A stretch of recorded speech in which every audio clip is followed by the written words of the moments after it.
Respiration is just breathing, right? Wrong. Respiration is the chemical process that supplies the body with energy for all other life processes.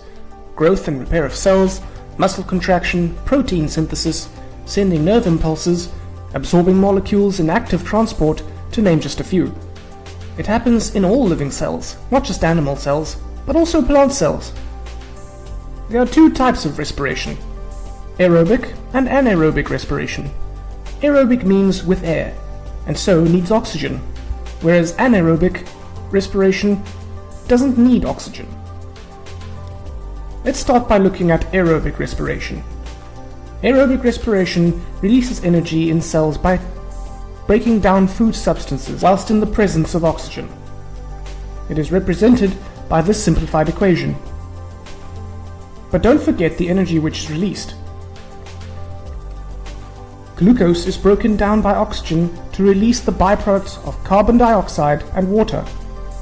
Energy is released, which is then used to make a special energy molecule called ATP. ATP is how energy is stored for later use by the body. Aerobic respiration happens all the time in all cells, usually in the mitochondria. Animals get the oxygen needed from the air through their ventilation systems. Plants get their oxygen from the air through the stomata. Do you remember how photosynthesis works? Compare these two equations. You can hopefully see that aerobic respiration works in the opposite way to photosynthesis. Plants produce their food by photosynthesis and then through respiration release energy from it. But don't be confused. Whilst plants do release oxygen as a byproduct of photosynthesis, they don't necessarily take in this oxygen for respiration. They just take in any oxygen from the air. Plants respire throughout the day and night, as do animals, but they only photosynthesize during the day, when there is light available.